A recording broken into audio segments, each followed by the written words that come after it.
नमस्कार, ignite अकॅडमीच्या YouTube चॅनलवर आपणा सर्वांचं खूप खूप स्वागत।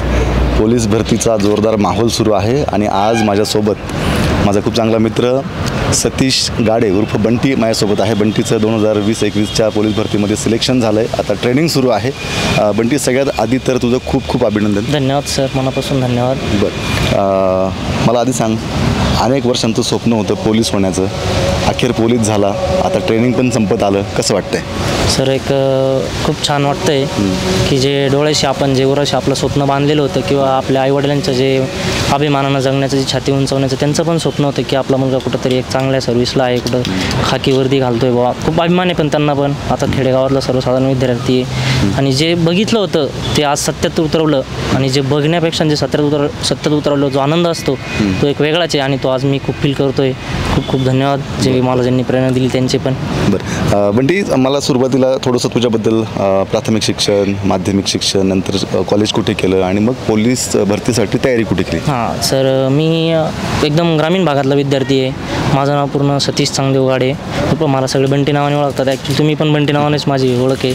तर मी प्राथमिक शिक्षण माझ्या गावातच कोळगाव एक छोटं गाव आहे तिथं केलं आहे, 1ली ते 4थी। नंतर 5वी ते 10वी न्यू इंग्लिश स्कूल नगरसूल एक 7 किलोमीटर अंतर आहे, 7 किलोमीटर अंतरावरती शाळा आहे आमची, ती कॉलेज स्कूल तिथं केलेलं आहे। नंतर मग 10वी नंतर काय करायचं बा असं, 10वीला मला 75% आहे, चांगले।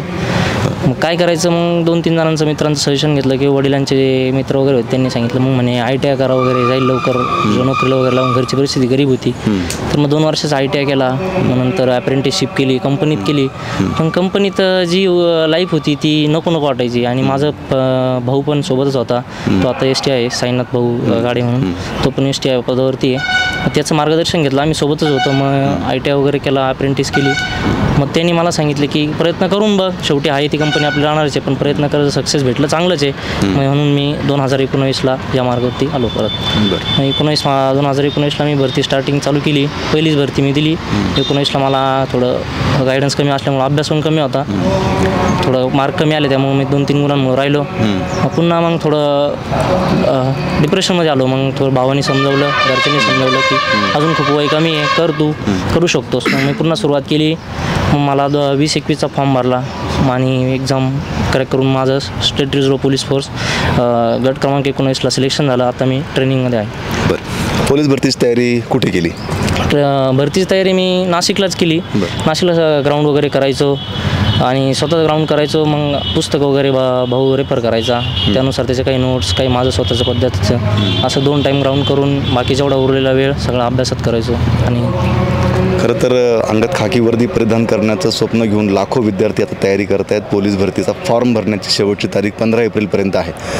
महाराष्ट्रामधून कुठल्याही जिल्ह्यात जा, तुम्हाला रस्त्यांवरती मुलं पळताना दिसत आहेत, कारण सगळ्यांचीच इच्छा असते की आम्हाही पोलीस झालं पाहिजे, आम्हालाही खाकी वर्दी मिळाली पाहिजे। आता जे मुलं नव्यानं तयारी करत आहेत त्यांना काय सांगशील, साधारणतः त्यांचं अभ्यासाचं शेड्यूल आणि ग्राउंडचं शेड्यूल कसं असलं पाहिजे? मित्रांनो, त्यांना एकच सांगेल, जे डोळ्यात स्वप्न बघितले त्यासाठी तुम्ही तुटून पडा। पहिलं तुम्ही स्वतःला ओळखा आणि त्यापासून सुरुवात करा। आपल्या छोट्या छोट्या चुका आहे ह्या पहिला जाणून घ्या, आपली काय कमी आहे। समजा कोणाचं मॅथ कमी असेल, कोणाचं GS कमी असेल, तर माझं मॅथ खूप कमी होतं, पण मॅथ मी 0पासून म्हणजे बेकबेपासून पहिला पाड्यापासून सुरुवात केली। मी 1 महिनाभर फक्त पाडेच पाठ करत होतो, नंतर ते सर्व झालं, पाडे वगैरे पाठ करून एकदम शून्यातून मग काही मराठी असेल, मराठी परफेक्ट केलं, मॅथ पण परफेक्ट केलं। मी थोडा जीकेला वीक होतो, मग बाकीचे मी जीकेला वीक आहे मला माहिती आहे, मग मी बाकीचे 3ही सब्जेक्ट एकदम स्ट्रॉंग बनवले आणि त्याच्याच बळावर मी बऱ्यापैकी झालो। अभ्यासाला किती वेळ देणं अपेक्षित आहे आणि ग्राउंड किती वेळ करणं अपेक्षित आहे? ग्राउंड सकाळी साधारण ते 3 तास दिले पाहिजे तुम्ही, साधारणतः पूर्ण तुमचा रेस्ट घेऊन वगैरे 3 तास दिले पाहिजे। सकाळी माझं शेड्यूल सांगतो, मी सकाळी 5ला उठायचो, 5ला उठून माझं सगळं 5:30ला ग्राउंड चालू करायचं। मग रनिंग वगैरे जी काही आपली स्ट्रेंथ एक्सरसाइज असेल, रनिंग असेल, ती सकाळी मी 5:30ला चालू केल्यानंतर थोडा ब्रेक वगैरे घेऊन 7पर्यंत मी ओके करायचो। मग 7 नंतर यायचो, माझं आवरून मी बरोबर शार्प 8ला अभ्यासाला बसायचो। 8ला बसायचं की माझं पहिलं मराठीचं सेशन राहायचं, मी 2 तास प्रॉपर मराठी घ्यायचो। 2 तास मराठी झालं, एक 15-20 मिनटं ब्रेक घेणार, परत मी प्रॉपर मग आपले करंट वगैरे असेल ते घेणार, नंतर मग थोडासा रेस्ट घेणार 15-1 मिनटं, परत आपलं मॅथला प्रॉपर मी 3 तास द्यायचो. मला जेव्हा झोपण्याचं वगैरे यायचं, मला मॅथ खूप आवडायचं, मग मी माझा झोपण्याचा काळ पूर्ण मॅथमध्ये घालवायचो. मग मॅथमुळं मला बऱ्यापैकी तिथं माझं कवर होऊन जायचं. मग नंतर GK, मग संध्याकाळी जे असेल संध्याकाळी आवर्जून सांगतो की आपण दिवसभर जेवढा अभ्यास करतो संध्याकाळी तुम्ही आवर्जून किंवा आता 1-1.5 तास द्या की ती क्वेश्चन पेपर आपण सोडवा आणि ती काय चुकतो आहे, आपण का चुकतो आहे, कुठं कमी पडतो आहे, त्या क्वेश्चन पेपरवरून घ्या. आणि सकाळी बसल्यानंतर आपण जेव्हा परत स्टार्ट करतो तर तेव्हा पहिले काय चुकलं आहे आपलं ते बघा आणि ते रिकवर करून मगच पुढच्या अभ्यासाला सुरुवात करा. म्हणजे बंटीने खूप महत्त्वाचा मुद्दा सांगितला आहे की अभ्यास करताना नुसतं वाचणं महत्त्वाचं नाही आहे, तर मागच्या प्रश्नपत्रिका सोडवणं देखील तितकंच महत्त्वाचं आहे. त्याच्यातून आपल्याला समजतं की आपण अभ्यास कशा पद्धतीने केला पाहिजे किंवा आपल्या अभ्यासाची दिशा काय असली पाहिजे. बंटी, मला एक सांग, आता साधारणतः अनेक मुलांचा प्रश्न असतो की आम्ही गणितासाठी काय वापरलं पाहिजे, मराठीसाठी काय वापरलं पाहिजे, GS साठी काय वापरलं पाहिजे, तर काही सांगता येईल? मी GK साधारणतः नोबेलचं ते होतं आणि काही भावाच्या नोट्स होत्या, त्या भावाच्या नोट्समधून करायचो. आणि 1 लायनर नोबेल ते पण खूप छान आहे. आणि एकनाथ तात्यांचा ठोकळा तो पण रेफर केलेला आहे मी. आणि मॅथ्ससाठी मी एकच बुक वापरलेलं आहे, कोकिळा. आणि कोकिळा जे बुक वापरलं तर त्याच्यातून मी काय केलं आहे, माझ्या स्वतःच्या ट्रिक्स निर्माण केले आहे मी, का मला फास्ट मॅथ कसं सोडवता येईल. समजा त्यांचं जे आता एक उदाहरण असेल, मग त्यांनी पूर्ण स्टेप बाय स्टेप दिलं आहे, मग त्यातून मी काय केलं, शॉर्ट ट्रिक्स का आपला पेपर लवकर कसा कव्हर होईल. मग हे मी काय केलं, डायरेक्ट पुस्तक बुकवरती आपलं लिहून ठेवलं आणि पुढच्या वेळेस रिव्हिजन देताना माझ्या ट्रिक्सनुसार सोडायचं. मग त्या ट्रिक्स मला माझ्या स्वतः आत्मसात व्हायच्या. तुम्ही पण तसा प्रयत्न करा. आणि मराठीला आपलं बाळासाहेब शिंदे वगैरे खूप छान आहे, त्यातूनच बऱ्यापैकी छान आहे ते पुस्तक. एकंदरीत तयारीच्या काळामध्ये अभ्यासाला किती तास होतं आणि ग्राउंड किती तास होतं? सकाळी 3 तास ग्राउंड करायचो आणि अभ्यासाला 7 ते 8 तास द्यायचो मी. परत रात्री 3 तास ग्राउंड करायचो आणि मग नंतर पूर्ण रेस्ट करायचो मी. ह्या संपूर्ण प्रवासामध्ये असं बऱ्याचदा होत असेल की अभ्यास करताना असं कधी कधी मनात प्रश्न येत असतील की आपलं होईल का, नाही झालं तर, मग ती पुन्हा प्रेरणा निर्माण कशी होत होती? सर, याच्याबद्दल एक छोटा किस्सा सांगतो माझा. मी फॉर्म पण भरला होता आणि सुरुवात केली, म्हणजे प्रॅक्टिस वगैरे एकदम परफेक्ट चालू होती. आणि परफेक्ट चालू असताना मी रोडवरती रनिंग वगैरे करायचो. मग नंतर माझे शूज वगैरे थोडेसे हे होते, मग अनावधानाने मी रोडवर पळून ना माझ्या पायाला अँकल बोन फ्रॅक्चर झालं. मग अँकल बोन फ्रॅक्चर झालं तर मी पूर्ण खचून गेलो. 2.5 महिने पूर्ण पायात डॉक्टरने ट्रीटमेंट घेऊन पूर्ण 2.5 महिने घरात होतो मी. नंतर मी पूर्ण खचून गेलो, काय आता काय अवघड आहे, होणं शक्य नाही आहे.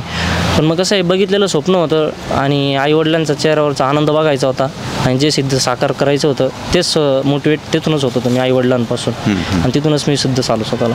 बरं, एकंदरीत आता जे मुलं तयारी करत आहेत त्यांना काय संदेश देशील किंवा काय सांगशील? कारण अलीकडच्या काळामध्ये मोबाईलचा अतिरेक, टाईमपास खूप होतो आहे सोशल मीडियामध्ये, तर नेमकं काय सांगशील? साधारणतः मुलांनी त्यांची स्ट्रॅटेजी कशी ठेवली पाहिजे? मोबाईलला एक विशेष म्हणजे तुम्ही जे आता नोट्स वगैरे काही ऑनलाईन भेटतं आपल्याला, टेलिग्रामला बरेच मटेरियल आहे, तो थोड्यापुरतं यूज करा.